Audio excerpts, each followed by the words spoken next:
before we start, let me say a little bit about Rod. He's the Assistant Dean of Corporate Relations from Jonsson School of Engineering and Computer Science at UTD, who had us last year during our visit to American universities. Thank you so much for coming. And he engages the industry in research, product development, and recruiting entrepreneurship. He directs the UTDesign Studio, one of the ECDesign Senior Capstone and Ethics, Makerspace, and Startup Entrepreneurship Projects. He will tell us about those projects today. Prior to UTDesign, Rod was a notable scientist at Rodada for 7 years, an applied physicist at the Superconducting Supercollide at the U.S. Department of Energy Project during 4 years, and Director of the North Central Texas Tech Repair Consortium during 6 years, and managed the University Relations Projects at Texas Instruments during 10 years. And thank you so much, Rod. Rod got a degree in physics on Penn Station and master's in the University of Oklahoma. And now he is at UT Dallas. Thank you so much for welcoming. Good morning. So thank you. First of all, this is so exciting to be here. I met Joanna and her colleagues back in November timeframe, and it was so long ago when she invited me down there. And yes, it's so exciting to be here. I have just been welcomed everywhere, even people that have no idea how to speak English, and they look at me, American. So when I was in high school, I studied French for 4 years. I went to Penn State University, a rather large university in the U.S., and I studied French for 2 more years there. I took my wife to Nice, France, for our 25th anniversary. And I ordered at a restaurant in French. And the waiter says, just order in English. My wife tapped me, so it's okay, sweetheart. It's okay. So even when I think I know the language, I embarrass myself. So thank you for indulging in another American who can only speak English and really not speak English well. In fact, some of you were apologizing for your English. I thought you are amazing. I just don't understand how people can speak, adults can speak multiple languages, and so just really appreciate your hospitality. A little bit about UT Dallas, and I'll get into real big details. But we are very similar to you. We're very similar in size, in age. The thing that might be a little bit different, you were birthed from another university, as I understand from Julian. We were birthed from a company. In fact, it was a company that I worked with for 10 years, Texas Instruments. They smack dab in the middle of the United States, and at that time, everybody who was working there and were really good at engineering solutions, primarily in electrical and computer engineering, when they went to advance their professional development, when they went to get another degree, maybe get a PhD, maybe do some fundamental research, there was nothing in the Dallas-Fort Worth area that would hold them there. So they would go to the West Coast of California. Where's our California friend? Or they'd go to the East Coast, to MIT and Georgia Tech. And so Texas Instruments said, no, we'll create a research institute, and we'll keep our top folks here, and we'll pour into them, and it actually worked pretty well. It was also at a time when World War II was going on. And so at that time, TI, all electronics, but they were doing something new, creative back in those days, sensors. So they could put in sensors buried into the ground, and what do you find in Texas in the ground? Black gold, right? Oil. So that's what TI was getting a lot of money for. They were doing sensor development, and dig holes, put a sensor in there, put a little charge somewhere else. The vibrations would go through, civil engineers know this stuff, right? The vibration would go through, would hit different strata in the ground, and would tell the engineers that there might be oil or there might not be oil. When World War II came around, instead of drilling in the ground for oil, they started drilling in the water for submarines, right? They started doing sensors, same transferable technology, but for different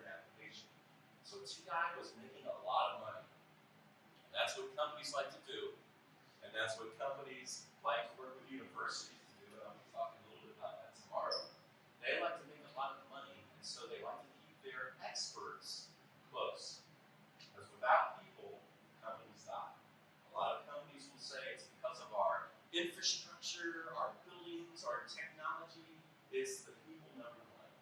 And as soon as you lose people, then you lose your expertise. So TI knew that. So they built this university. They found after 3 years they were not good at doing universities. So they gave the land at that time about 30 acres of cotton fields with 2 or 3 buildings on it. And they gave that land to the University of Texas system and UT Dallas was born. 4,000 students. This year, we now have 31,000 students. We have 7 different, what we call schools. One school, the one that I work for, is the Johnson School of Engineering and Computer Science. We have about 10,000 students in that school, and we'll talk a little more about those details in a second. I want to lay all this context to let you know that my context is from the industry side. So Juliana gave you background of who I am. That's a good picture. Isn't it funny, you old people, how we always put our young pictures on cars? You just wait, young people, it'll start doing that. True. No, it's really because we don't have time to get another glamour shot. Thank you, Juliana, for the summary. After getting my master's, I was 25, and I was very into the technology.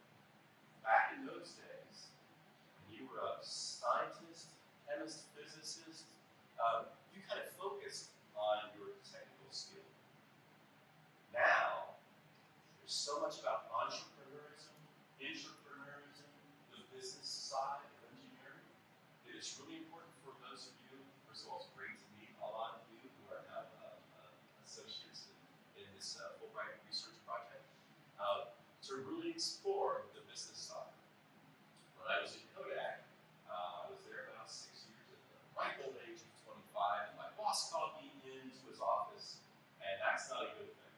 My boss called me, it's kind of like being sent to the principal's office. My boss called me into my office and sat me down and said, Rod, how do you like your job? I said, well, I'm married, I have a little baby boy, he's 6 months, I love my job. He said, I want you to continue doing what you're doing. At that time, I was doing interferometry. Those of you who are in photonics or optics, I would shoot a laser into a parabolic mirror about 10 feet wide, and I would collect the information on how good the surface was. It had to be really good. These mirrors were used at a little telescope that you might have heard of, the Hubble Space Telescope. And so that design was worked out between Kodak and Perkin-Elmer. And you might have also heard that when it was launched, it didn't work. Does anybody, the old people in the room, does anybody remember when the Hubble didn't work? Okay, do you remember? So the Hubble got up there, and Perkin-Elmer was the main company that did it. Would you like to know why? The real story? This is the real story. Yeah, oh, am I being recorded? I am being recorded. Perkin-Elmer was a wonderful company. It did a great job. They forgot about 1G versus 0G.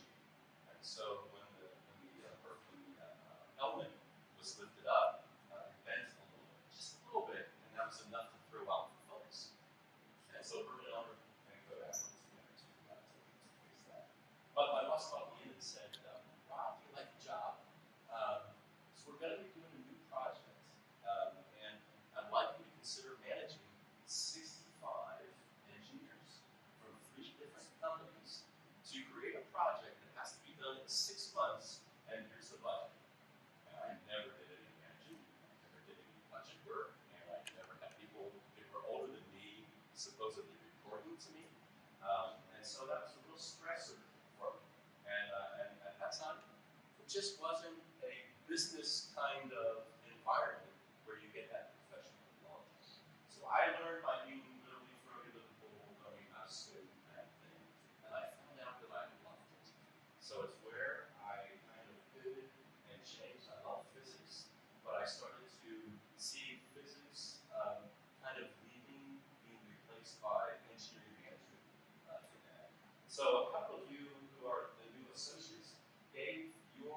description through what I like to call, whoops, there we go, what I like to call a career map. If you are going to be working with students, when they see a bio and a picture of this thing, and they see that, they're why is this relevant? Look, you're just the person who's going to be teaching me. They don't really connect, and it's going to take a while to build that trust. And so rather than wait 4 or 5 weeks to build that trust, why don't you build the trust faster? And there's a technique out there, 2 of you use it, called a career map. So I want to encourage you all to do this. Build a career map. Now, the career maps that were used by some of you were pretty cool and artsy. And not mine. Mine is very chronological, and it's just the career side. But being vulnerable when you build a career map, and why this is important, especially to tie into the topic today. Because if you really want students to be innovative, you should be real with them and try to remove any kind of barriers between you as an instructor and them as a learner. The Latin word for learner and teacher is the exact same word. It's just a little bit of a different prefix before and after it. So a learner, a teacher, is one who causes the learner to learn. And a lot of times we as instructors or teachers feel that we're more of a producer of information. But when you have a conversation with somebody, and you really want them to be in that conversation, they need to be hearing and really connecting. Hearing from here, and then really engaging in here to be able to really understand what you're trying to communicate. That's what real learning happens. And so this is one way of doing that versus the very boring, I work here for 10 years and I for 6 years. And what's the reason why we did things? I was born in Pennsylvania. How many of you know where Pennsylvania is? Okay, you lucky people. I love Pennsylvania. Valley Forge, George Washington crossing the river, all kinds of Gettysburg, address by Abraham Lincoln, those kinds of things, all happened about an hour away from where I was born. And it was very small. I graduated from my high school, graduating class, 80 people, 80, massive, huge school, and I was in the top 10% of my graduating class. Actually, I was not, so but I like to cheat to be in that top class. And I didn't know what I wanted to be when I grew up. Turns out that I was really good at playing trumpet. And I'm a jazz trumpet guy, and I'm a vocalist in jazz, and I love it. Even at 10th, 11th grade, I was playing in bands, doing things like that, finding out that is not the life for me, but I still loved it. So I didn't know what I wanted to be, but I loved physics. For some strange reason, formulas were fun. And yes, I was the nerd that you would typically think of. My contact lenses, I'm a contact lens wearer, and my contact lenses are so thick. Just imagine what my glasses are. They're very, very big, even when I was in 10th grade. So I didn't know what I wanted to be. So my dad, very clever, got me into bands so that I would play experiential learning. Right? You think you want to be a musician? You got to work to get the gigs. You got to go there. You got to start at 10 p.m. and go to 4 a.m. Oh, by the way, there's life and other kinds of things. I didn't like that wrong. I didn't. So I went to college, and I was first generation student. My sister and I were the first ones in my mom and dad's lineage going to college. My sister studied biochemistry, and I studied physics. And since I was in the top 10%, I'm really smart. So I went to Penn State, where the graduating class is 6,000 people back in the late 70s. 65,000 people on campus at the time in 1977. 65,000. That was like the third largest city in the state of Pennsylvania. So it was huge. I went there, and my first calculus class, I was told to get there 20 minutes early. I got there 10 minutes before the class started, and there was only room at the very end of this auditorium, 500-seat auditorium. I couldn't even see the instructor.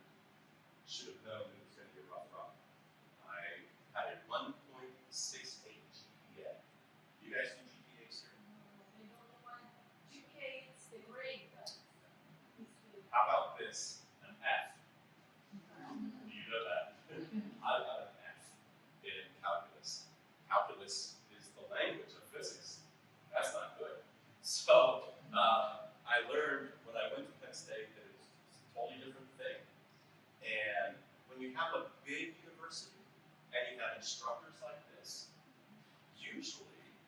this big attitude, right?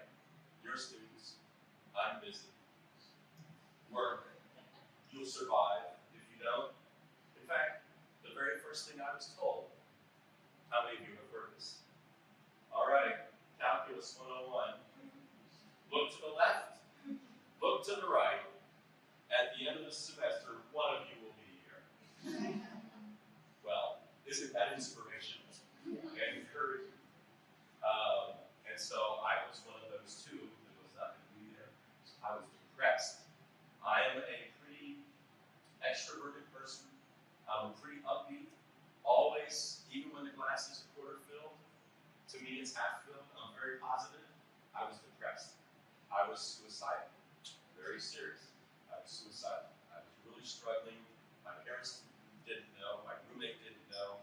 I would take walks at Penn State in the middle of the morning when no one was around and contemplated really bad ideas. I was very, very young because I was one of 4 people in my graduating class. There was going to be something. My yearbook, most likely to succeed, kind of thing. And here I was, letting my parents down, letting my friends down, letting me down. So this is where in your career map, you're vulnerable.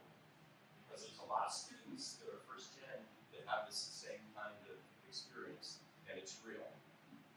Along comes this guy, Dr. Stanley Shepard, Assistant Director for the Physics Department. I don't know who told him, but he saw me, Rodney, you need to come to my office. Okay, well, you know what I'm thinking. This is my first semester of 1.68. This is F. This is, I got an A in band. Woo! I got an A in band. This is not going to be a very good experience. He told me, it's rough this semester, wasn't it? I said, yeah, because let me take you downstairs. So he took me downstairs into the physics research lab, introduced me to 2 or 3 faculty down there. I started working with a couple of them, graduated with a 3.5 GPA out of Penn State, and I loved it. When I started doing research, the books made sense. In fact, I started thinking, man, I don't know this. I don't know how to communicate math, calculus, differential, all those Laplace theorems, Lagrange theorems, all. I need to have these tools in my toolbox. Now I understood why I needed to know what I needed to know. Got accepted into grad school at 7 universities. My least opportunity was at OU, University of Oklahoma. They were doing high energy physics that was extremely competitive. They accepted me, but no research assistantship, no support, no nothing. Drexel, University of Pennsylvania, Ohio State, they all accepted me. Here's your package. I went and visited all of them. Excellent universities, not for me. So my dad, we're in Columbus, my dad goes, what do you think, Rod? New York East, never in college or university, he was a technician at a little company called Sperry Univac, right, making computers back in those days. And he said, what do you think? He said, Dad, I just don't feel it right. And he goes, neither do I. Where do you want to go? I said, OU. 24 hours later, in a car, we drove into OU. We stopped off at a little restaurant in Talboff, we went to the department. He started talking to the dean, and I was just walking around talking to students. I loved the place. The people were friendly. They were inviting me in, talking to me. This guy, Tom Miller, said, yeah, come on in, let me show you what an ion plasma work. It sounds like that was something kind of sort of similar when you were, where's my little spot? When you were doing that work. Yeah, ion plasma, you're interested? So I talked to that, and after that conversation was done, I received a full research package and graduated with my master's a few years later. Then I went to Kodak. That's what I was talking to you about 6 months after working there. They gave me this role of managing. I loved it. So it kind of changed my career a little bit.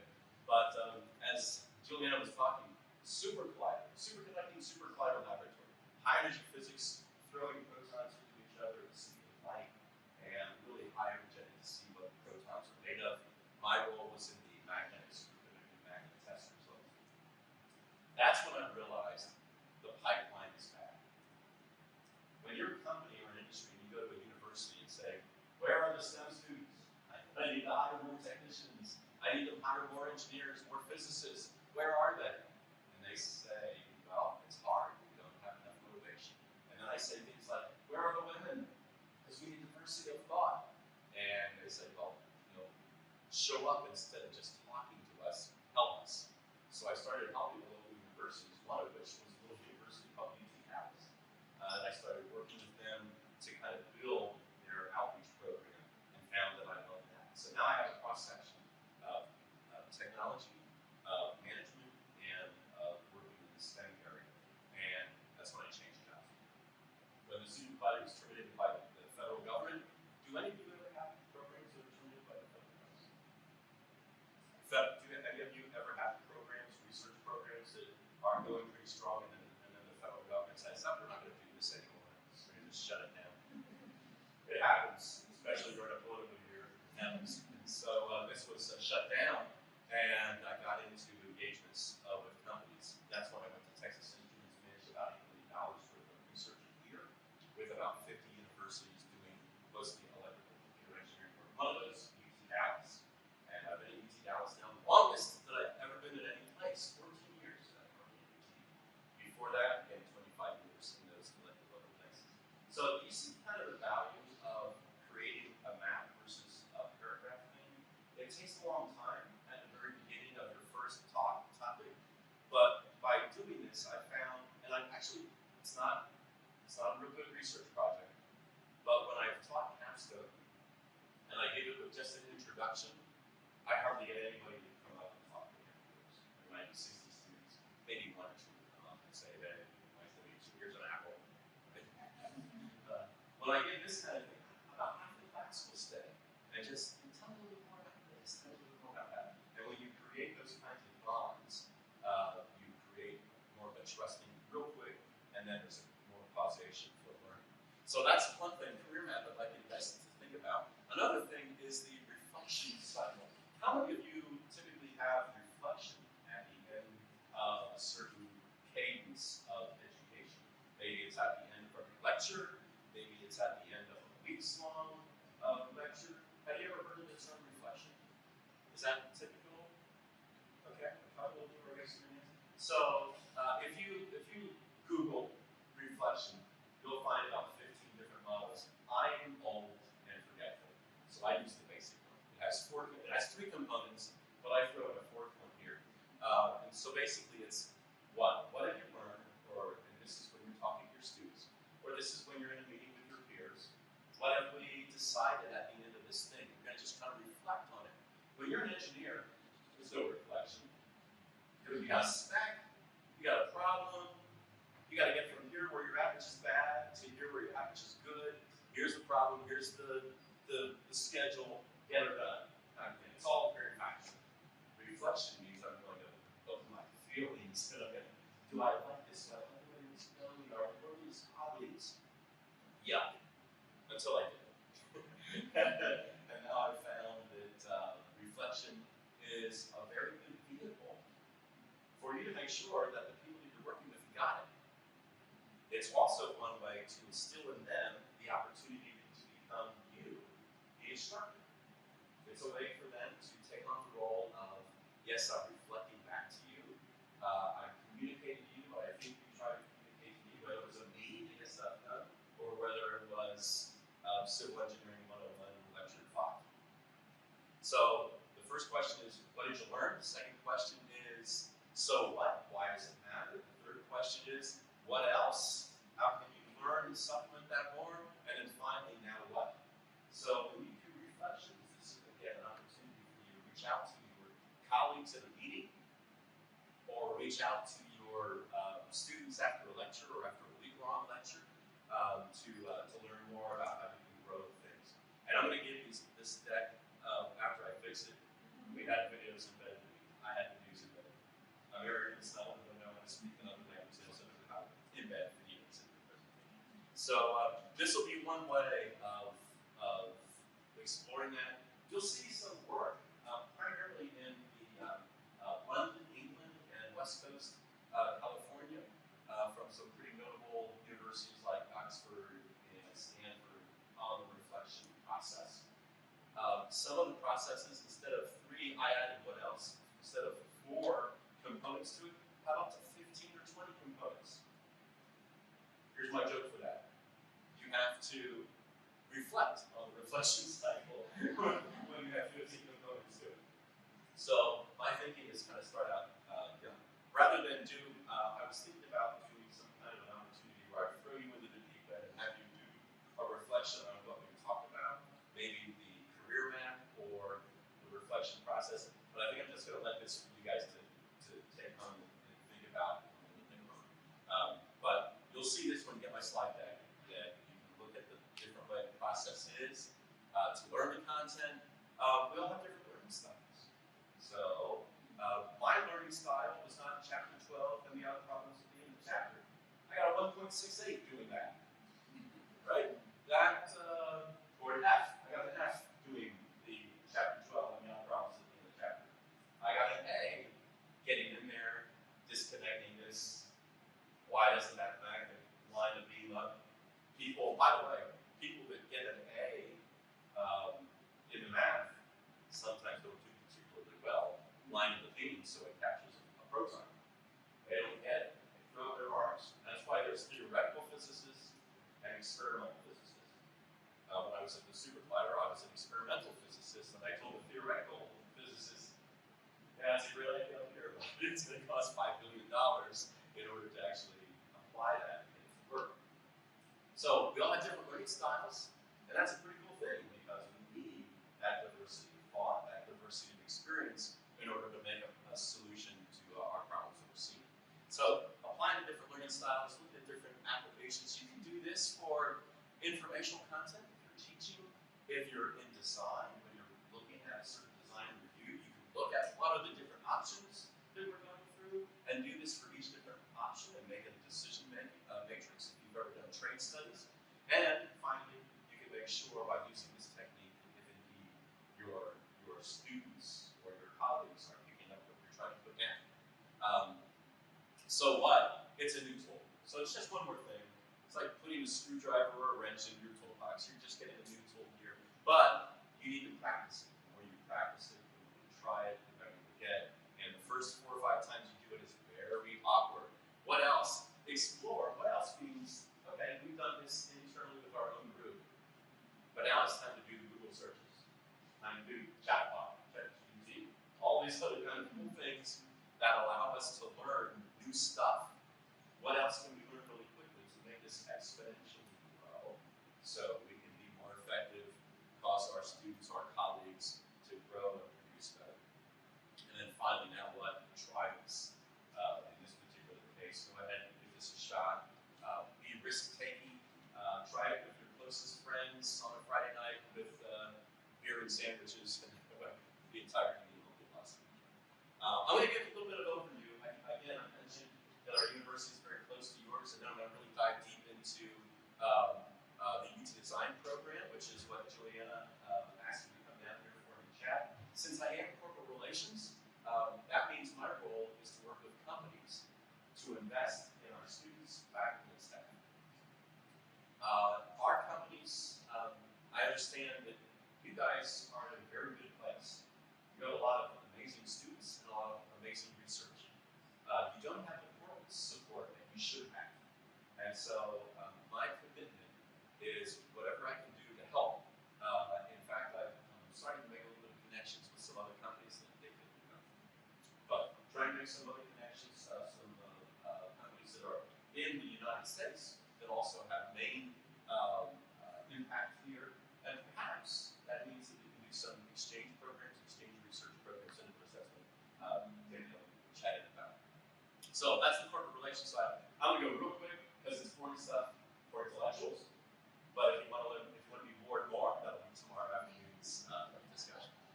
And then, of course, the UTDesign program, which I think will be very interesting to you. By show of hands, how many of you would say in your undergraduate you've experienced a lot of hands-on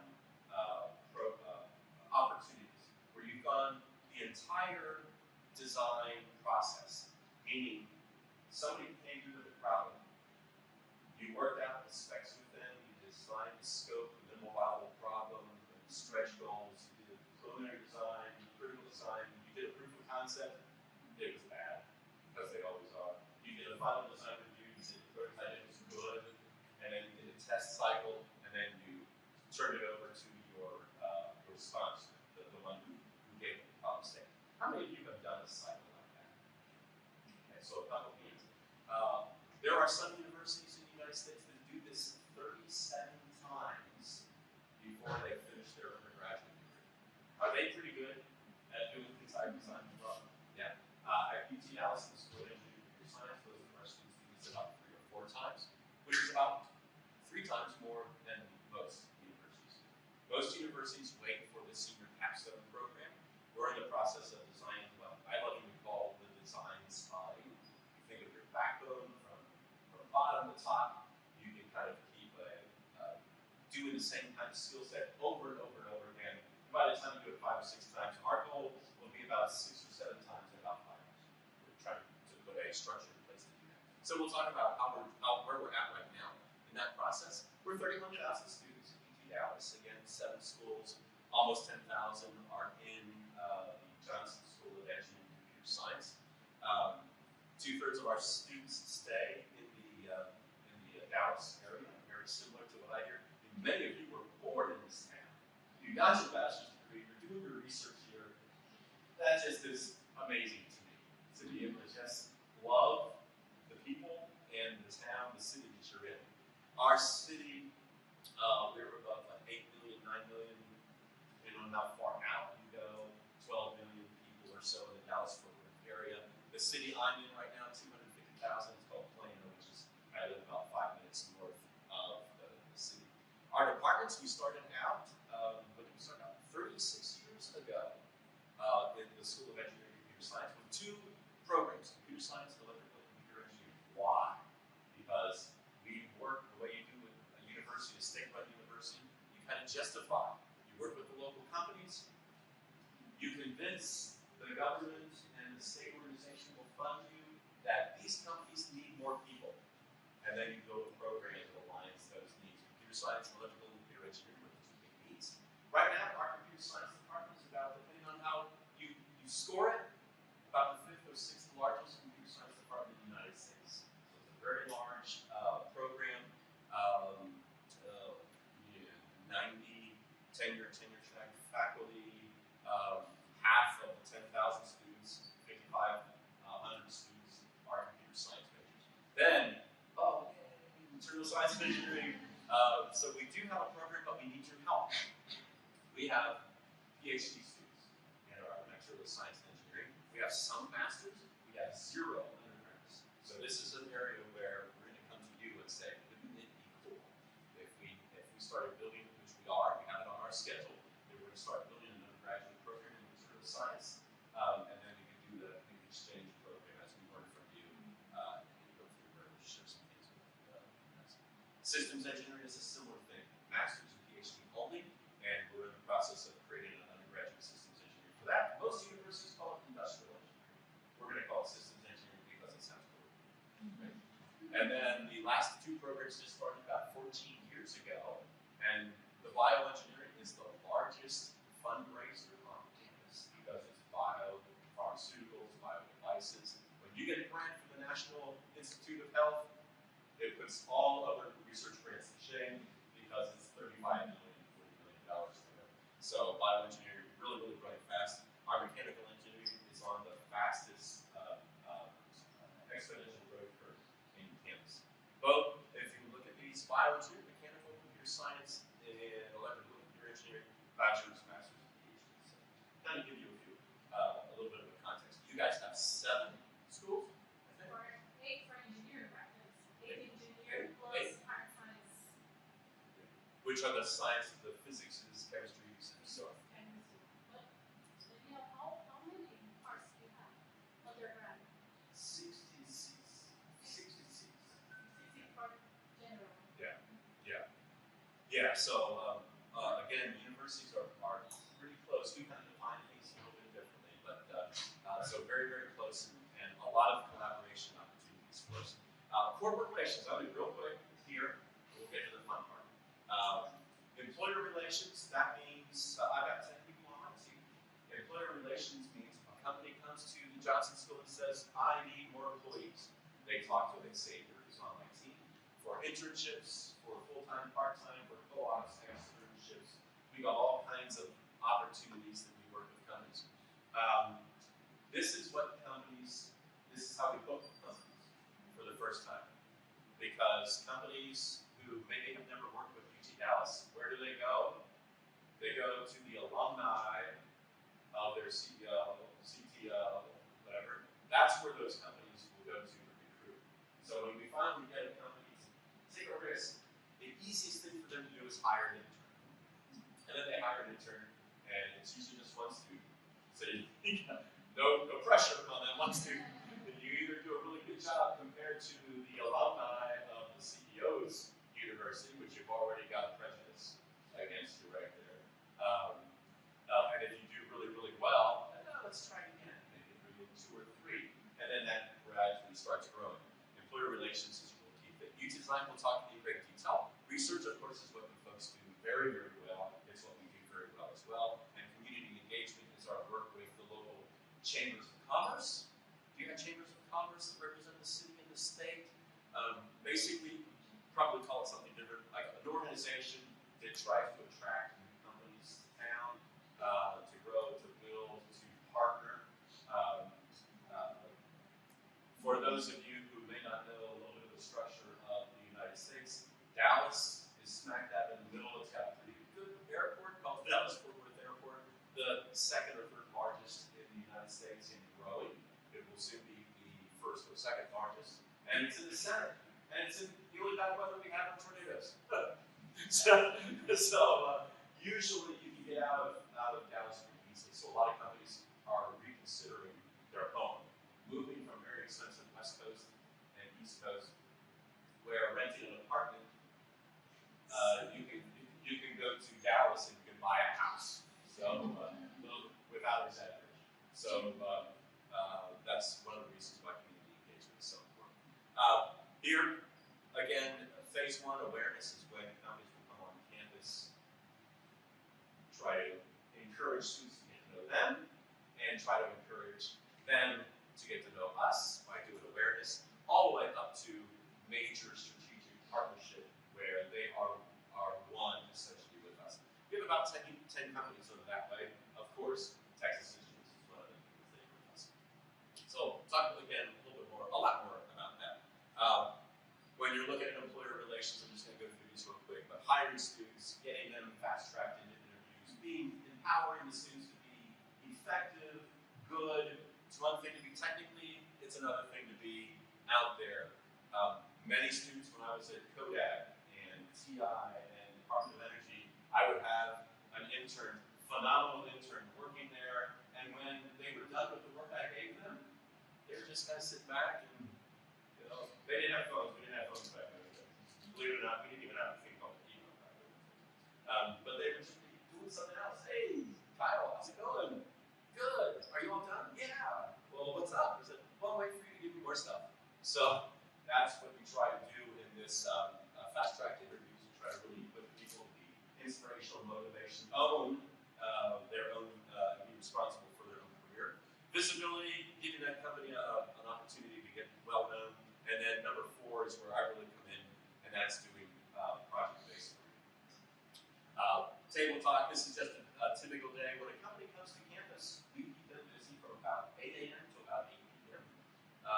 Whether they like it or not. Sometimes about 5, they're gone. I say, Xavier, the guy does, where did they go? I said, no, they came up, and they were exhausted. But we get them in front of research faculty that are doing things, research that's aligned with the products that they're doing.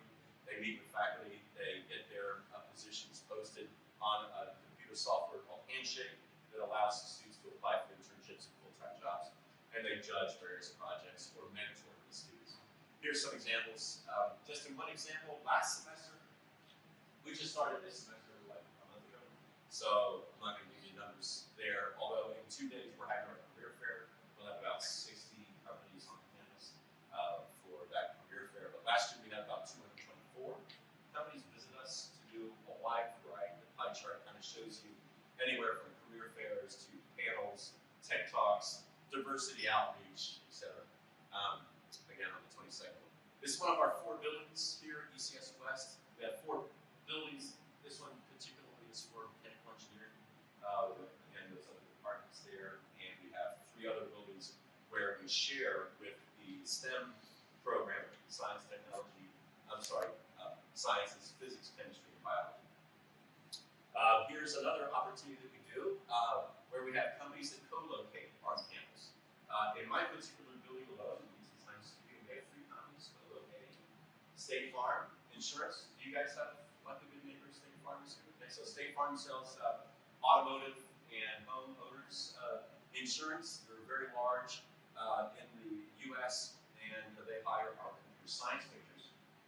Their facility, which has about 8,000 employees, is a mile and a half away from my building, called the UTDesign studio. I literally go out into the back of my building and I can see the State Farm skyrise. And they said that's not close enough. We want to have space on campus to be able to co-locate. And so that's what they do with a 1,000 square foot space. Now we'll talk about UTDesign just as introduction. EPICS stands for Engineering Projects in Community Service. So when students come in as a freshman, sophomore, junior, they can do hands-on learning, even though they have no clue. They can do project-based learning, working on an engineering project statement, even though they have no clue how to be an engineer. They have no clue. Mechanical engineering students, I'm going to apologize for the recording here. Many UT Dallas mechanical engineering students, if you were given a Phillips head screwdriver and a flathead screwdriver, they would not be able to study it. Now they go here, because you've got to design and do that, but they really come very green to what we're doing. EPICS is an amazing thing. It gives them the confidence, the introduction, the courage really to realize that what they're working on, when they form themselves into a team with others that have varying levels of knowledge, freshmen, sophomore, juniors, instructors, to do a solution for people in need. That's what community service is for. So we'll talk a little bit more about that. Capstone, of course, is the senior design. That's a required course. 500 universities in the United States that do engineering and computer science, all 500 of them, in order to be certified, has to do a capstone experience. It ranges anywhere from what I did at Penn State. By the way, Penn State doesn't do this anymore. But when I was at Penn State, and it was time for my capstone in physics, I knocked on the door of my favorite physics instructor. Who was that? He's the guy that gave me an A for the least amount of money. Right? I knocked on Dr. Habib's door and said, Dr. Habib, will you be my advisor for my senior capstone program? It means $500. For him, I saw him 3 times during the semester. He pulled out a notebook the first time I saw him. Here's 12 different projects, Rod. Pick one. If you do it, you get a B. If you do it with some innovation, you get an A. If you do it with some innovation with a partner, with one other person, you get an A+. I was highly motivated. I found my buddy Ed, and Ed and I worked. The night before, my innovation worked. His did not. Because we had 2 different innovations. The day of, his worked, and mine did not. He got the A, I got the B, but that's how it was done. I saw Dr. Habib 3 times during that semester. We do things a little bit differently in capstone. Now, so does Penn State. In fact, Penn State, Georgia Tech, UT Dallas. If you want to learn about capstone and really engaging with companies, those are the 3 places that you should visit. Startup is when you take capstone and you do it with somebody in the UT Dallas community. Student, faculty, staff has an idea, they can get a capstone team. Masters is if you have a project that is a little bit beyond the technical skill set of an engineer, maybe by 1 year's worth of classes, it's a master's student. Because people that are in capstone, the classes that they've taken, they just finished their junior year. So masters will have finished their senior year, and maybe are already 1 more semester beyond. So a little bit more technically challenged projects. And then we support that through a makerspace. How many of you have heard the term of makerspace? Okay. So the real easy way of defining a makerspace is a space where you make. So it's a space where you make, and it will be filled with all kinds of tools. from sewing machines to 3D printers to computer-controlled mills and lathes, all in one space. So we have the beginnings of a makerspace. There are some universities in the United States that are absolutely amazing. If you want to learn more about that, Google ISAM, I-S-A-M. That stands for the International Symposium of Academic Makerspaces. You really want to see what a good model of makerspace would look like. One of these days, we have a proposal for a 50,000 square foot floor in a 300,000 square foot new building that will put us in the ISAM universe there. And then finally, corporate locations where we have companies that will come in. So that's the UTDesign, and that's going to be the whole thrust of what we'll be talking about, really doing innovative hands-on learning. And then finally, we have about 1,540 students per week that use those resources, those different programs. Here's the research. You guys very familiar with research work at universities. It's exactly what we do here. We're doing something, and Julia failed to talk about this last night. So I'm just going to see if maybe this is a way that you guys have been hearing and thinking. Nowadays, there's a little term called siloing. And silo is not as good as it used to be. So most engineering research universities in the U.S. would very carefully silo their skill sets. So if you come to a university and you go to work on a project, it better be mechanical engineering, civil engineering, electrical engineering, computer science. Well, nowadays, can you do anything without having computer science to do? Everything and its brother has AI, machine learning, natural language processing attached to it. So that's where we're starting to go to. Here, 4 or 5 years ago, this is what we would do. Companies would come in and look at this, kind of like a cafeteria menu. Yes, you guys are doing what we're looking for. We love it. Let's work together. Now we're saying, instead of mechanical engineering, that means solid mechanics, energy systems, dynamic controls, we're now saying, here are the technologies that we can work on. In fact, when we hire new faculty, isn't this weird? When we hire new faculty, we do not hire a new faculty that will be a mechanical engineering faculty. We hire a new faculty that will be in one of these research thrusts. And after we bring them on board, we kind of evaluate and say, who do you want to pay your salary? And then you're going to go into the mechanical engineering department, or you're going to go into the electrical engineering department. Some, in fact, have multiple appointments in those. And so you can see the cross-cutting technologies that we believe that all people, as they're working this, these are the tools. They become the new tools that allow for new innovation. Graduate research, master's and PhD, but this all flows down to undergraduates. This will all eventually, 4 or 5 years from now, all flow down to our senior capstone program. Maybe even our ethics program, although ethics is again more for entry level and it's more for charitable organizations. Okay, so then our collaborating with the community, working for K-12 outreach, doing economic development boards and chambers. So now let's, and Julian, will you tell me when it's a good time for a break? Okay. So you'll do it on? Okay, great. So let's look at, and do you want me to shut down around noon? Okay, great. Okay, then I'm going to go fast. Yeah, so okay, so one thing that I love to do is engagement. I don't like talking.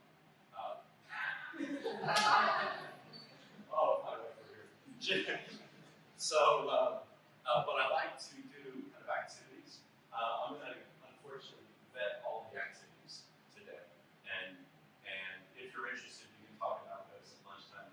They just really make the whole experience a little bit more interesting. So we're going to look at the UTDesign program specifically, give an overview, I'll look at the student profiles and the numbers, and then all about student team innovation. So this, again, mostly undergraduate, but the cool thing about this is when you're doing research, fundamental research, technical readiness levels, if you're familiar with that, when a company comes in and is doing research, TR1, TR2 is usually really fundamental, companies want to get as far away from that as possible because too much risk, what's the chance of it actually doing something? To technical readiness level 9 or 10, you can go to the department store right now and buy it, to connect to your phone and use it.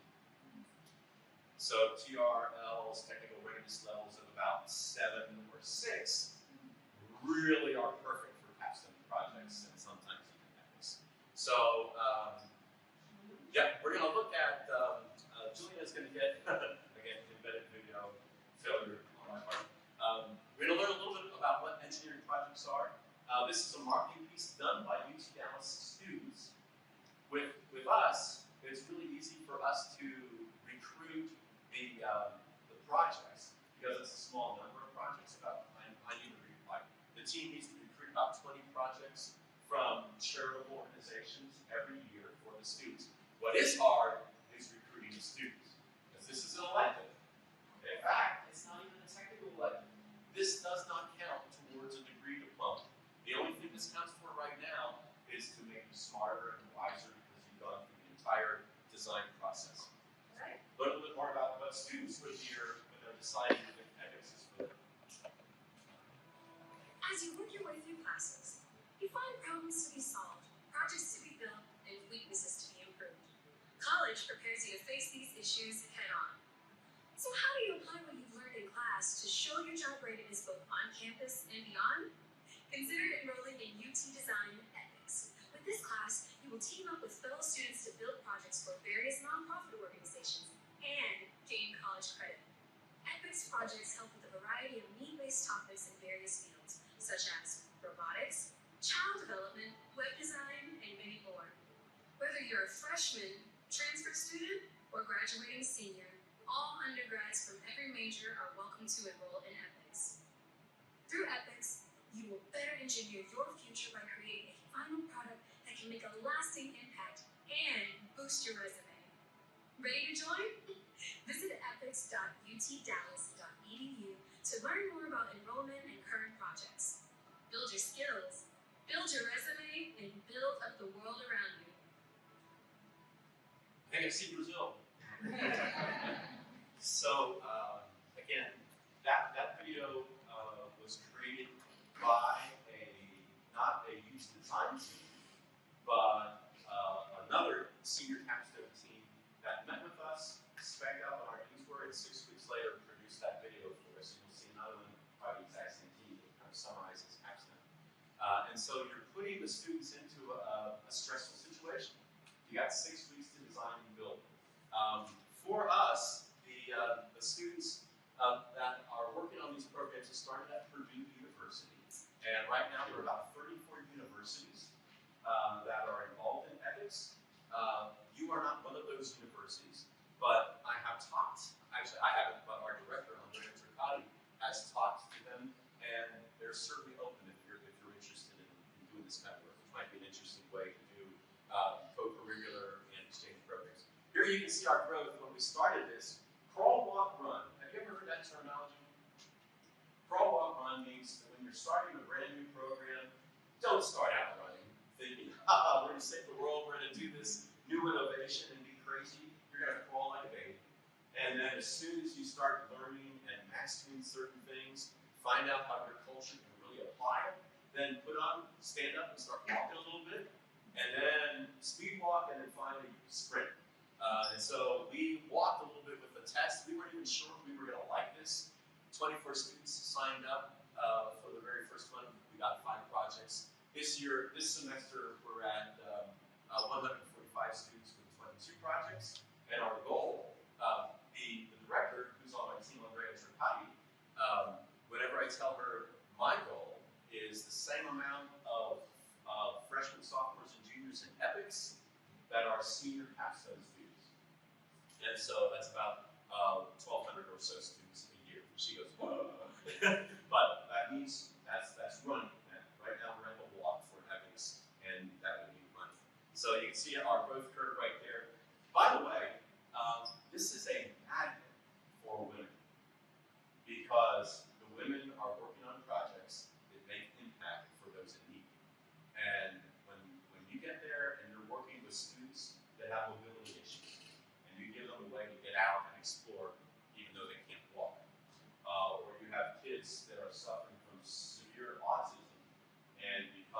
software that you develop, or from some pressure technology that you research and you put like a blood pressure cuff on their arm, they calm down enough to be able to receive therapy, and you see the child's life change in front of you. It is a game changer for a lot of them. We have about 20% female enrollment in the Johnson School, and we usually have about 50%. This year we only have 30% right now females, but we usually have about half of the students are women. Here's some examples. There's the cart right there. That's a group of students. This is a 3-semester, it took 4 semesters to get this project done. Basically, when you have a child that has mobility issues, they cannot walk. Insurance in the United States won't pay for an electric wheelchair because they're growing so fast. So why pay for one that's going to be outgrown in a year?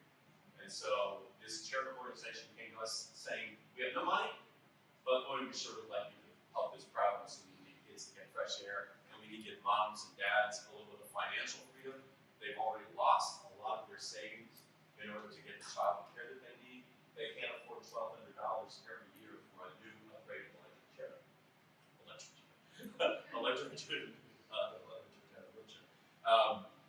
And so for $250, you can pull off devices off of Google. You can re-engineer them and make them, we call this our common wheels, because that's our logo, to allow kids to be able to have essentially a car seat that will continue to grow with them and allow them to get around.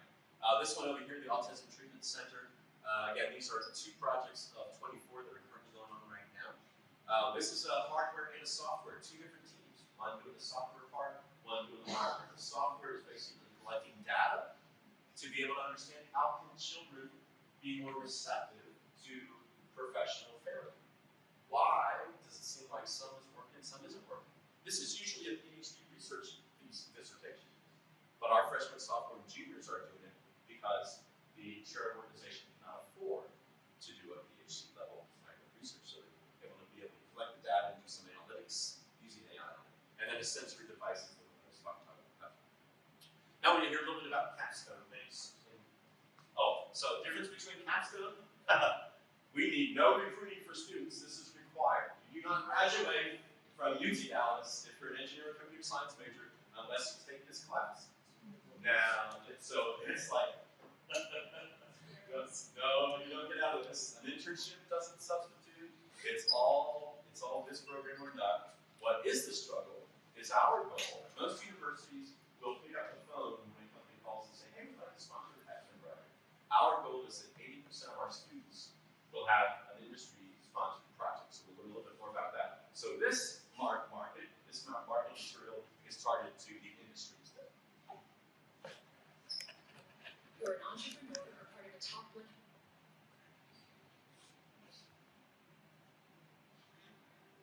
Whether you're an entrepreneur or part of a top 100 company, chances are you have more projects piled up than you can handle. You would like to work on other projects, but can't allocate resources and time without larger projects falling behind. There's just not enough to go around. What if there was a way to tackle this problem without overspending and sacrificing productivity, all while still getting the results you want? Meet UTDesign Capstone. At UTDesign Capstone, senior undergraduate students from all types of engineering and computer science disciplines come together to work on a project of your choice, helping you save time and resources. Here's how it works. You come to us with a real-world problem, and a team of senior design students will work to complete this project as the pinnacle achievement of their undergraduate curriculum. As a corporate sponsor, you play one of the largest roles in UTDesign Capstone projects. A chosen corporate mentor from your company will serve as the technical point of contact for the project. A UT Dallas advisor will assist the corporate mentor and provide guidance to the team members as they execute the project for you, our customer. Our students will work together to build prototypes, computer programs, or simulation models, depending on the project field. At the end of the project, students will present the final report along with test and evaluation results to accompany their completed project.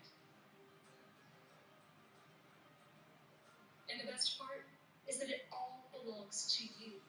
As part of the UTDesign Capstone program, your company retains full ownership of the results from the project. Your guidance and sponsorship will help give students real-world experience to prepare them for the future. Who knows? Maybe they'll even work for you someday. So what are you waiting for? Let us find creative solutions for your next project here at UTDesign Capstone.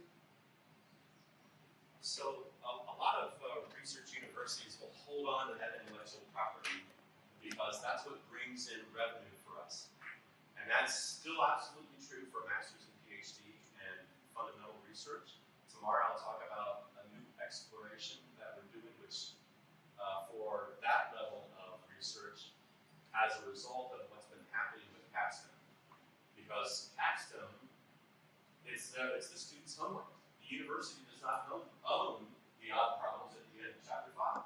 The student does. The university doesn't own the results of the student Capstone project. The student does. So if the student makes the choice, I'm willing to give over my intellectual property, my homework assignments, whether they're a super big structure or a software program, I'm willing to give that over to a company in exchange for maybe some pretty interesting visibility and for a full understanding of the entire cycle of engineering design.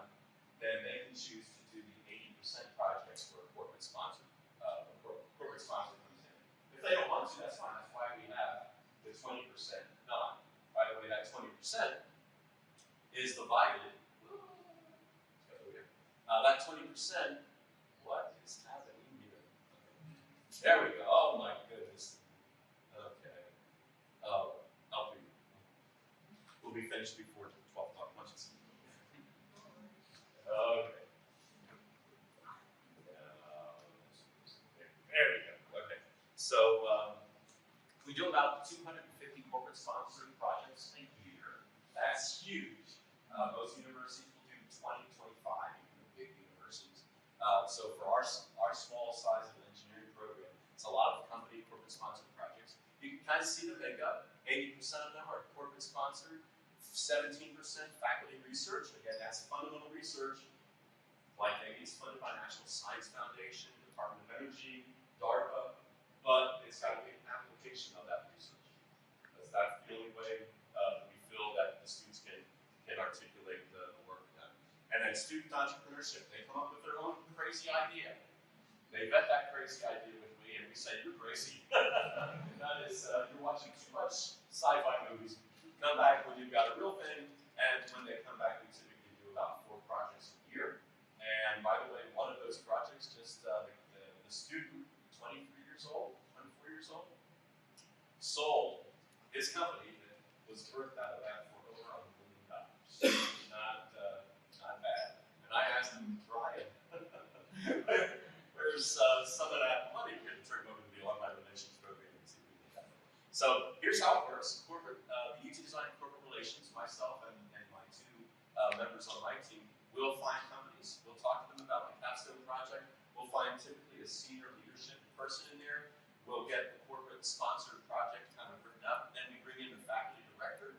We have 4 faculty directors that work each of those individual departments. I'll introduce you to them in a second.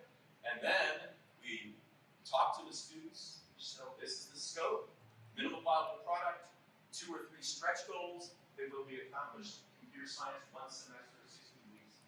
Engineering, 2 semesters, 32 weeks. That student team will have an advisor from UT Dallas. They are typically a technical content expert, but they are not allowed to contribute to the solution. 2 things happen if they contribute to the solution. One thing, the most important, is the students aren't doing the solution. So this is supposed to be students that are doing it. Secondly, poof, there goes the IP. Now, because of research faculty who's contributing to the solution, the university owns 50% of that work because it's a research university. So the culture is do not contribute. Our faculty are very, very careful not to do so. They will say, you should read this white paper. You should go to this brand new book that's about to be published, chapter 12, read that plus the appendix. Here's some research faculty across the US that I know that are content experts.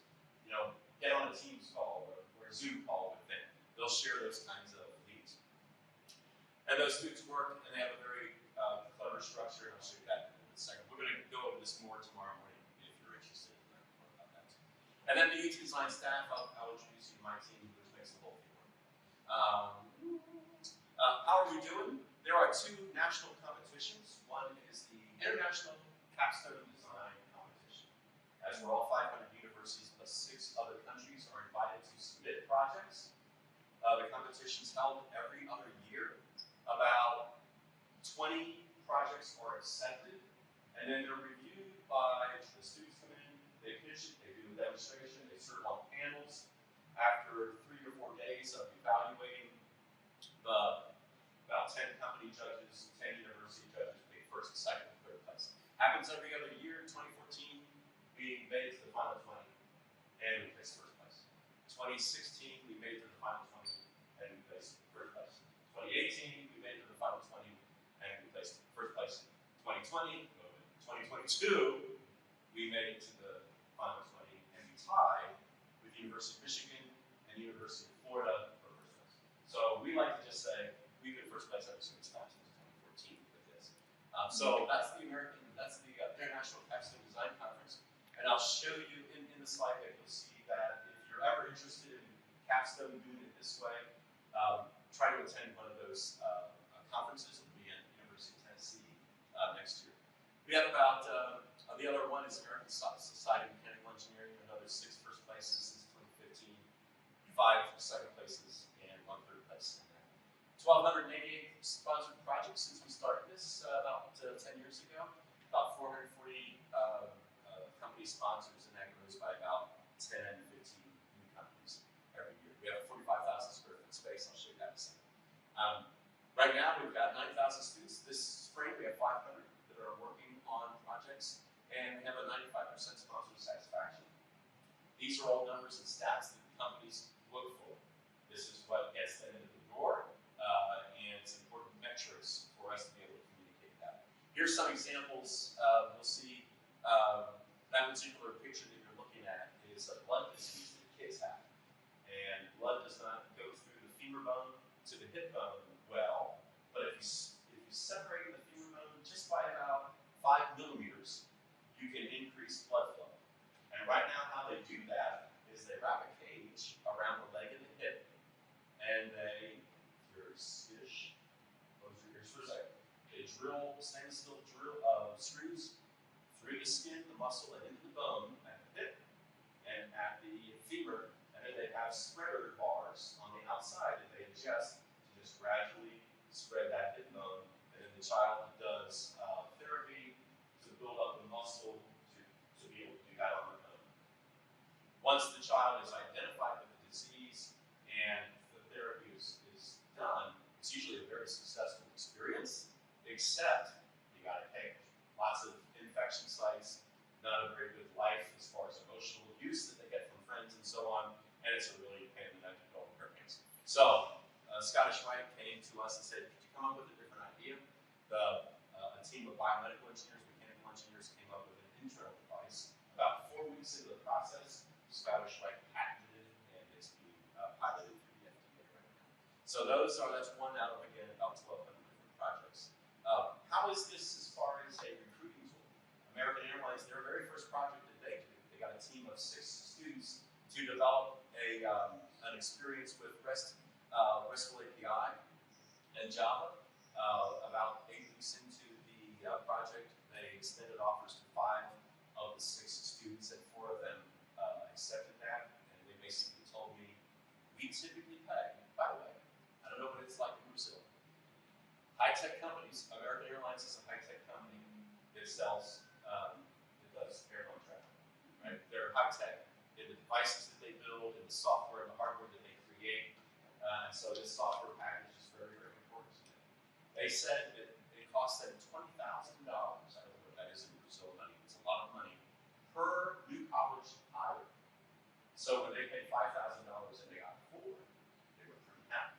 So $5,000 got them 4 people instead of paying 5 times $100,000. So they got a really good return on investment. That's what allows them to keep coming back. Here is, if you go to UTDesign.com, you'll see our website to learn more about this. And so that's capstone.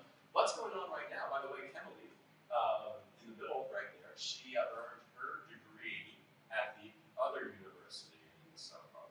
And she did, I believe, some PhD work here.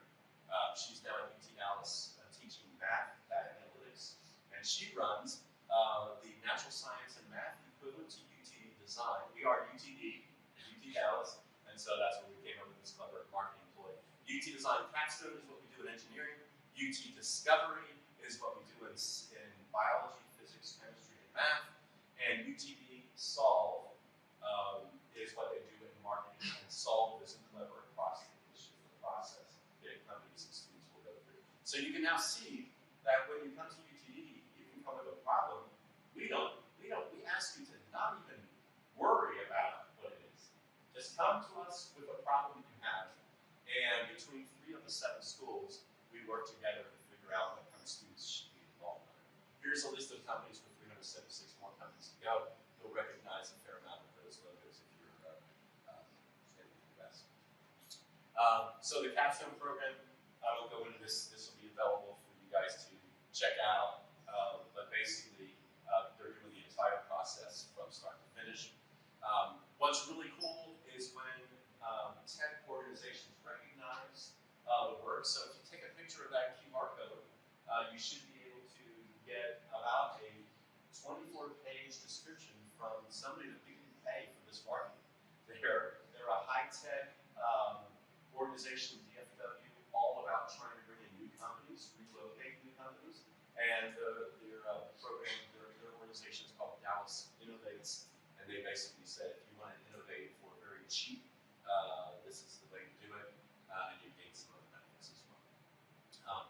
When you look at this, this study is done about every 10 years, so 2025 will be the next round, where we look at how universities do things across the board, and you'll see many universities will do various things in how the course cycle is done, how many students are usually involved in the program, and where the costs and so on are involved. So you can see how we're at. All right, startup. So startup, I'll cut to the chase here. Startup is basically you design capstone the same way, but it's a student, faculty, or staff who comes with a problem statement instead of industry. Companies will pay $5,000 for a 1-semester computer science project, has a little bit of a budget for the students to work with, or $13,000 for a 2-semester engineering budget, and of that $13,000, $3,000 is available for the parts and materials and licenses that the students use. It's important to give students full autonomy. They have a budget, they have a schedule, they have an eager company that's chomping at the bit saying, where is your status every week? And that's why you see this kind of performance. And that's why the whole idea of doing student innovation, giving them an opportunity before they get into the real world about what it's like to do a real world project where it doesn't matter if they fail. If they fail, they might get a B or a C. But they're getting the full experience so that when they do well, they know and basically they're differentiating between other students that have never done this kind of process. Startup is when the customer is one of us, one of the UTD folks. And then finally, Masters again is following the UTDesign capstone process, except the students typically have 3 more semesters worth of technical skill sets.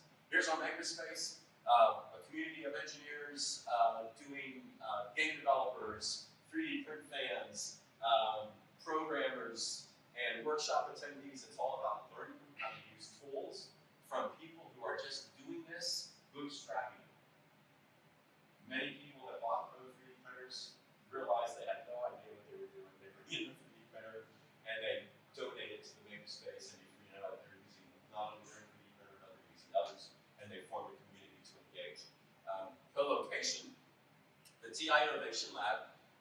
TI has a 1,000 square foot space where they donated a lot of resources for test and measurement equipment, and they donate a lot of TI parts, and then they come in and give workshops on how to use those parts, how to design into those parts. Lots of electrical and computer engineering students take the class, and they are creating things through it. And then the State Farm program, whether you're doing data analytics, data software, user interface, user exploration, even drone technology.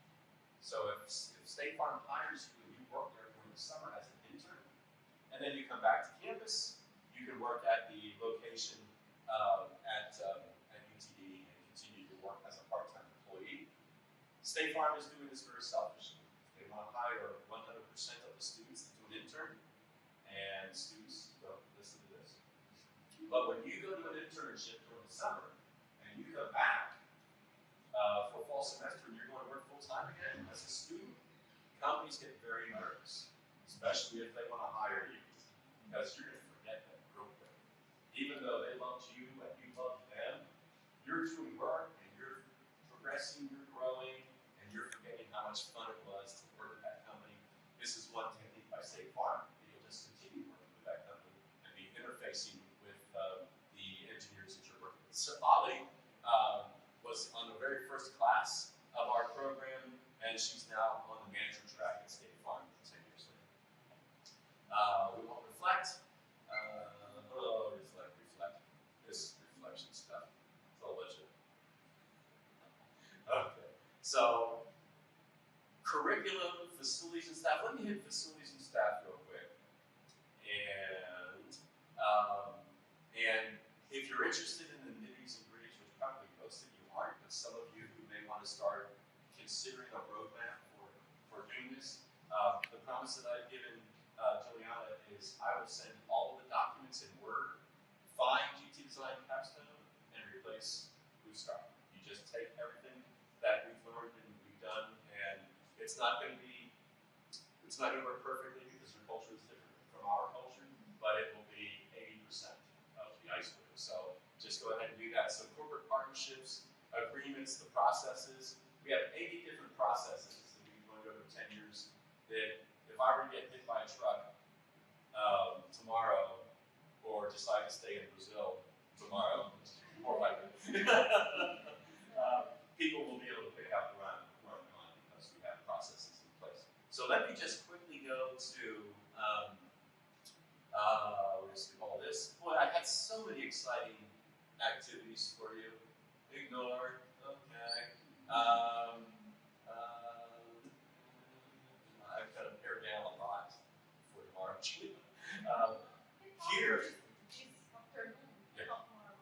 Yeah. Here's the curriculum that the students learn, and that's this file right here. So if you're interested, it doesn't actually go through the class notes. There's no class lecture, but if you're interested in that, we can send you the PowerPoint today. But you will see that in each grouping, these are what the students learn. So they've already learned the technical. There's no technical stuff taught here. There is technical stuff taught by the companies because there's going to be gaps. The students will pick a project based on how well they think they'll do with initial skill sets, but the companies will teach new skill sets to them that they're not going to get in a class. Never. They're not going to get as part of their degree plan because companies are doing things that are beyond what a university will teach. Because we're not teaching employees, we're teaching scientists and engineers. Huge difference. Companies still don't get that. In fact, I'm Dr. Jekyll and Mr. Hyde because I was in company and now I'm here, and I try to tell all my peers, we're not teaching your employees. Yes, we want them to work for you, but we're teaching them how to think and to be engineers and be scientists, and that's a big difference. So this class teaches them how to be an employee. So it's a little bit different, but it's the only place in the engineering program where they learn this stuff. So, by the way, we don't have homework in Capstone. We don't have a syllabus. We don't have a course book. We have deliverables because you don't call it homework in a company. We have the employee handbook. You don't call it textbook.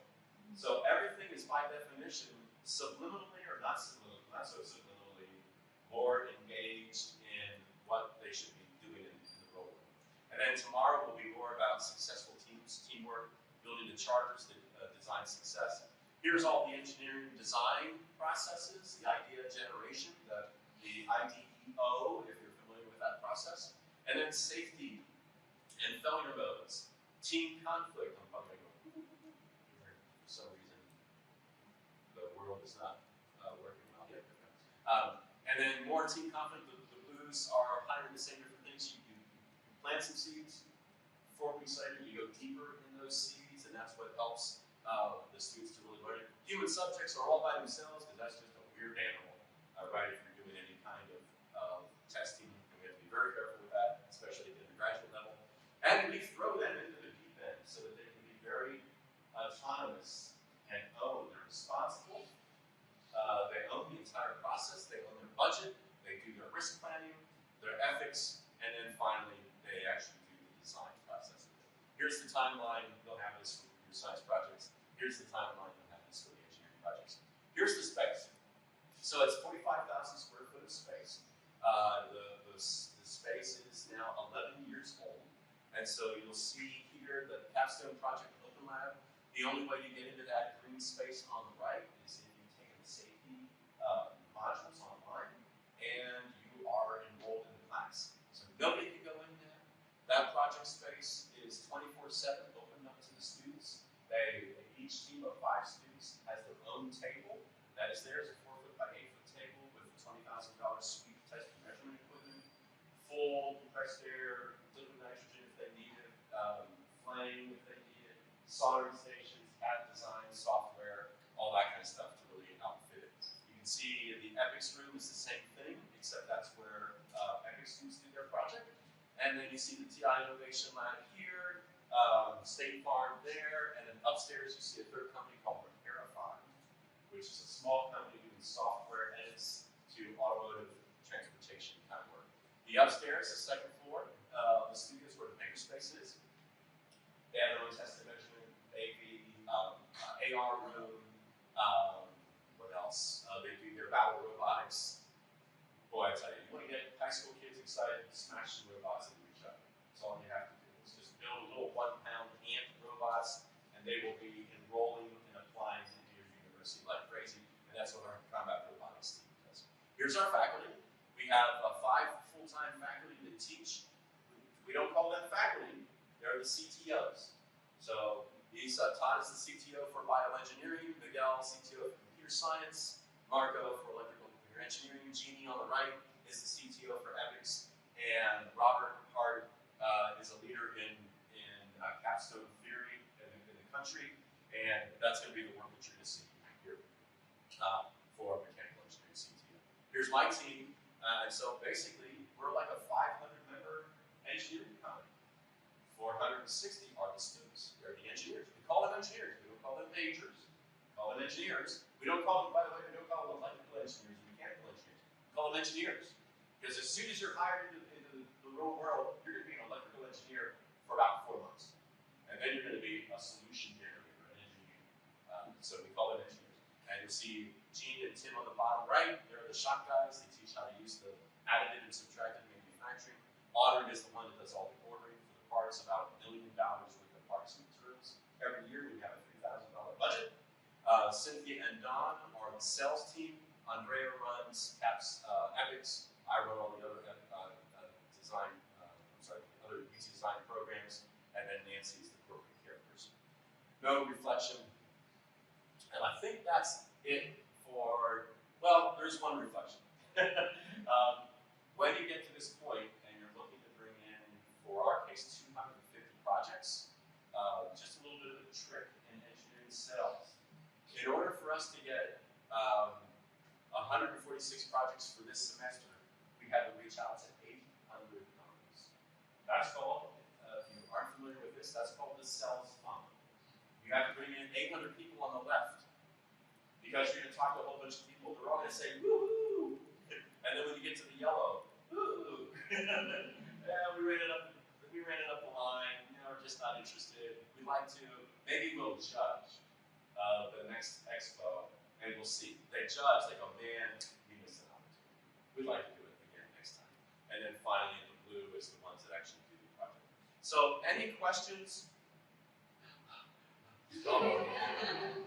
So again, I don't like to talk. I like more to share ideas, but you get, so the whole concept of this was looking at innovative ways we can educate, but bringing in a real world component to it. The big thing is the design spine concept, where students are getting their appetite wet to be a real engineer at the beginning of their freshman year, when they know very little. By the way, it's funny. It's the haves and the have-nots.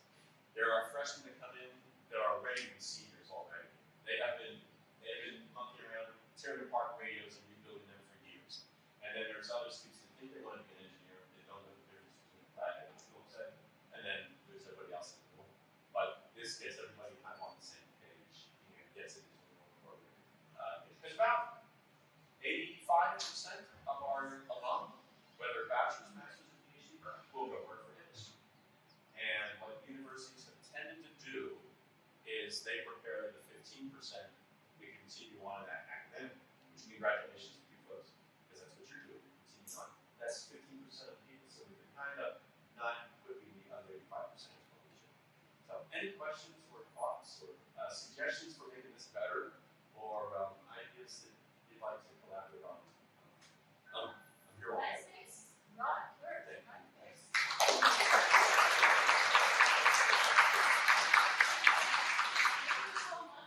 Please take water. Yeah. I feel like you are thirsty. What are you talking about? And thank you so much for sharing what you guys have done in UTD about real problems, how to teach students to work together, and how to have the companies together in university. And please, guys, questions for Rod, and if you feel comfortable speaking in Portuguese, that's all right. If you speak in Portuguese, it's going to be a problem.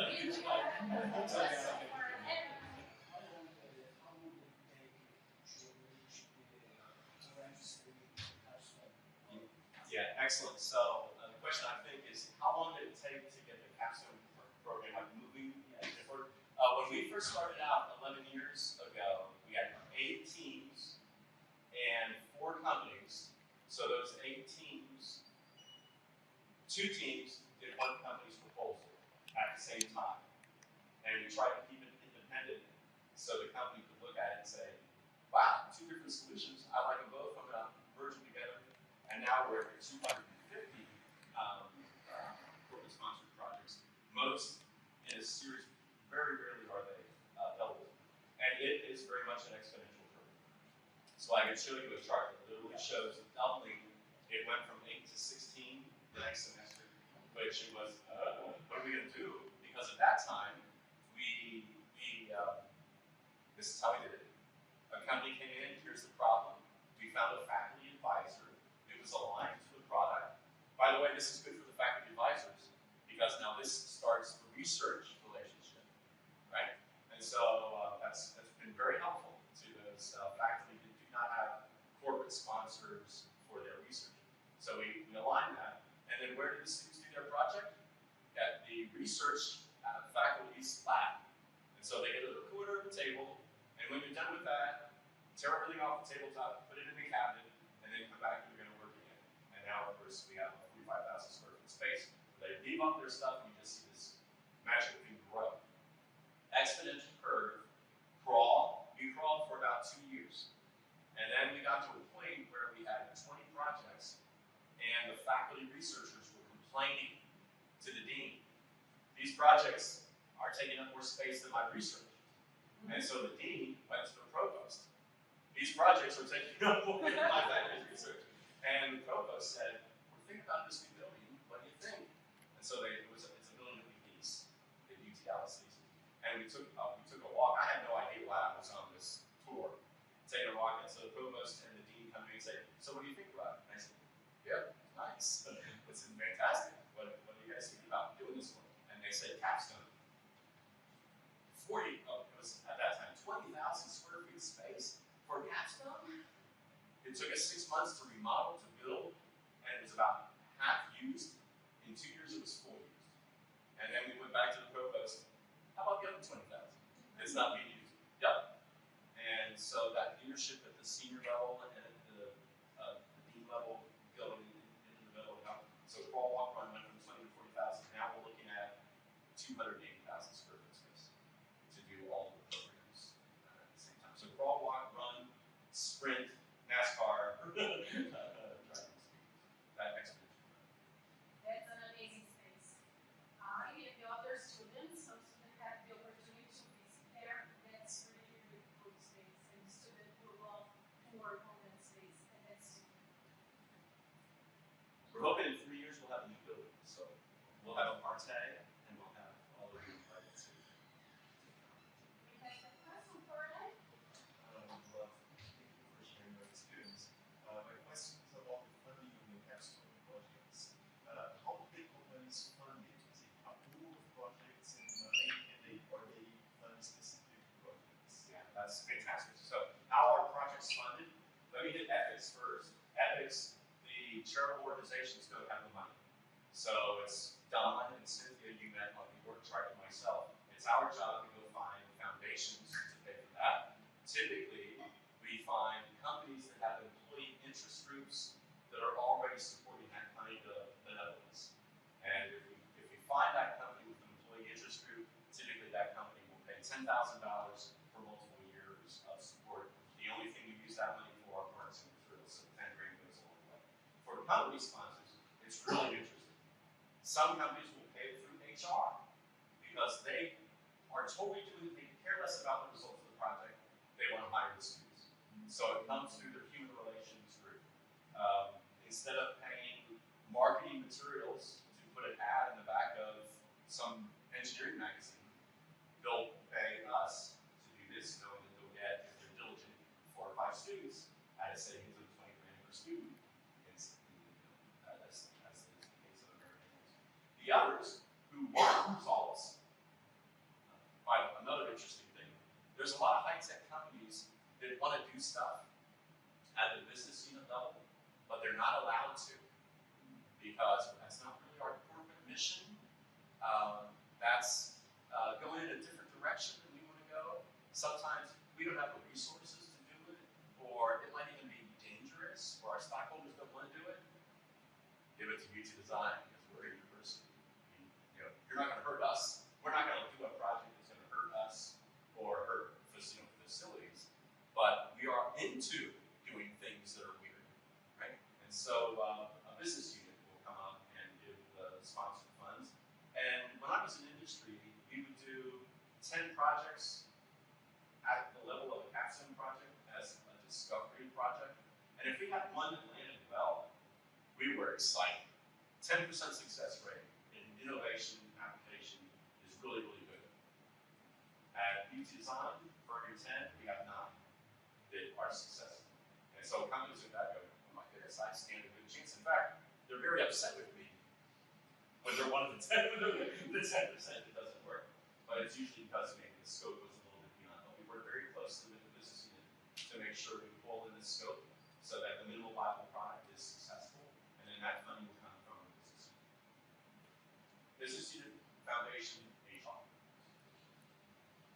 More question, guys. Short question.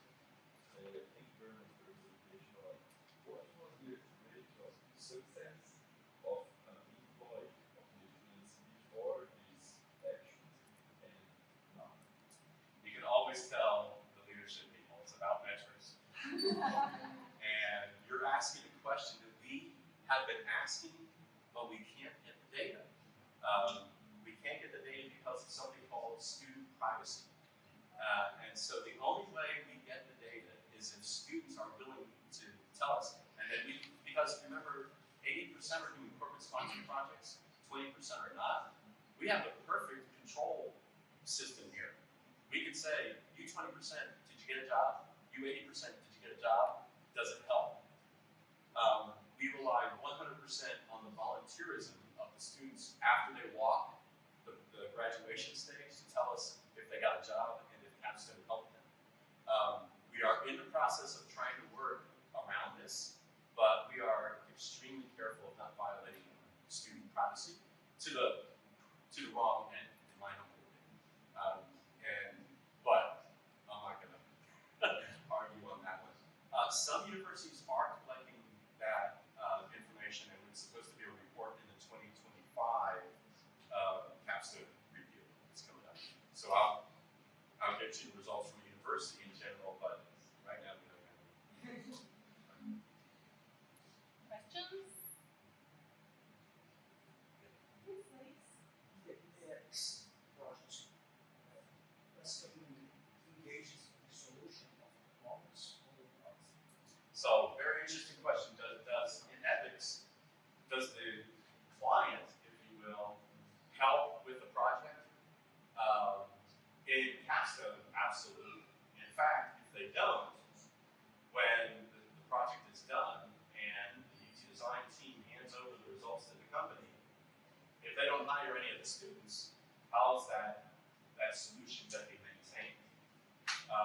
In the case of epics, usually the client is non-technical. They're all about the people that they're serving and helping. And so we try to secure for them a tech mentor. It's not usually an employee. And so so that person is the one that works with our students as a surrogate, a pretend charitable organization employee, even though they're not paid by them. Sometimes we have to pay them out of a $10,000 budget. Usually they volunteer. Usually we get retired technical people that they finally retire from their job and now they come in and serve in that way. It's not working too well. So what I mean by that, it works great as far as the ethics project while it's developed, but a year or two after the solution is done, if it's a physical artifact, it works great. So example, people that have an accident and are learning how to get the use of their limbs back through equine therapy. So when you hurt yourself and you get on a horse, your body is doing so much stuff to rebuild the core, and it's exponential growth compared to doing machines. The problem is when you're injured, it's really hard to get you on a horse. And so this equine therapy charitable organization came to us and said, could you help us build a portable ramp that we could carry behind our horse trailer as we go to an individual to do that. That artifact is going to be with them. They learn how to use it safely. You don't need any updates. Software, totally different thing. Software that's run by a phone, as soon as Apple changes their OS, iOS,